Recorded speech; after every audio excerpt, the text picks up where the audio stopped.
পরিষ্কার চালায়া আমাদের গাড়ি জমা ভাত বিল এই টিয়াটা আমাদের হয় না। এভাবেই ঐতিহ্যবাহী পায়ে চালিত রিকশার চালকরা জানালেন নিজের অসহায়ত্বের কথা। রাজধানী ঢাকায় এক সময় পায়ে চালিত রিকশা চালকদের দিনভর ঘাম ঝরানোর পরেও থাকত হাসি মাখা মুখ। দিন শেষে ভালো আয় ছিল তাদের জীবিকার নিশ্চয়তা, কিন্তু এখন সেই দিন যেন অতীত। বাংলা গাড়ি মনে করেন যে যাত্রী উঠে না, লেট হয়, দেরি হয়, মনে করেন সমস্যা, এই কারণে উঠছে না। ব্যাটারি গাড়ি চলে যাত্রী উঠতে চায় না, মানে ব্যাটারি গাড়ি উঠে জায়গা আমরাটাই উঠতে চায় না, মানে চালু দরকার এরা ব্যাটারি গাড়ি উঠতে জায়গা। ব্যাটারি গাড়ি হলো এক নম্বর সমস্যা। আর ব্যাটারি গাড়ি দ্বিতীয় কথা হলো মনে করেন অ্যাক্সিডেন্টটা বেশি হয়, আরো জাম জড়ারা বেশি লাগা। আর জেনে ঢুকাইতে পারে এনেও ঢুকা, জেনে না ঢুকাইতে পারে এনেও ঢুকা।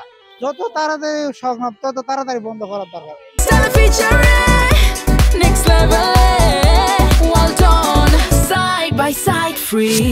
বর্তমান সময়ে ব্যাটারি চালিত অটোরিকশার দৌরাত্মে ঘন্টার পর ঘন্টা দাঁড়িয়ে থেকেও মিলছে না যাত্রী।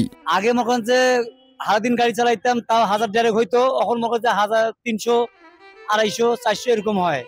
আমাদের সমস্যাটা হলো চার্জার গাড়ি, এখন মনে করেন চার্জার গাড়ি বেশি হয়ে গেছে।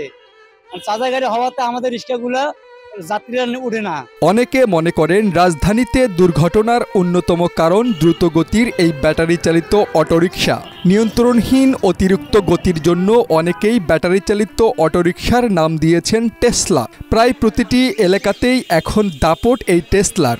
আর তাদের দাপটে এক প্রকার বিলুপ্তির পথে ঐতিহ্যবাহী পায়ে চালিত রিকশা। পায়ে রিকশা চালায় এখন মনে করেন যে খ্যাপ সেরকম হয় না, যাত্রী উঠবার চায় না। এটাদের নাম দেওয়া হয়েছিল টেসলা। এটা টেসলা নাম দেওয়ার উদ্দেশ্য হচ্ছে কি আপনার এরা দূরত্ব গতিতে চলাফেরা করে, মানে এতটা গতি, এই কারণে মনে করেন তাদের নাম দেওয়া হয়েছে টেসলা। ঠিক আছে, আর এইগুলো সিএনজি মিএনজি কোনো কিচ্ছু দেয় না, উড়াজাহাজের মতো চলে। অটোর উপর কোনো, আমি হাইওয়ে রাস্তায় দেখি অটোর উপর কোনো গাড়ি চলে না। এরা যে গতিতে চলে এরকম গতি কোনো গাড়ি আমি দেখি নাই। জ্যাম জোট এর ভিতরে ভাঙিয়া সেটা গাড়ি নিয়ে যায়, এই জন্যই এদের নাম দেওয়া হয়েছে টেসলা। সচেতন মহল বলছে নিয়ন্ত্রণহীন এই ব্যাটারি চালিত যান শুধু জীবিকা নয়, বাড়াচ্ছে দুর্ঘটনার ঝুঁকি আর যানজটের মাত্রাও। এই রিকশাগুলো রাস্তায় নেমেছে কোনো লাইসেন্স ছাড়াই। সরকার এখনই পদক্ষেপ না নিলে যানজট ও দুর্ঘটনা আরো ভয়াবহ আকার নেবে। যেভাবে গাড়িগুলো চালায় কোনো ব্রেক নাই, যে কোনো সময় অ্যাক্সিডেন্ট করার সম্ভাবনা বেশি থাকে, এবং কি প্লাস অ্যাক্সিডেন্টও করে।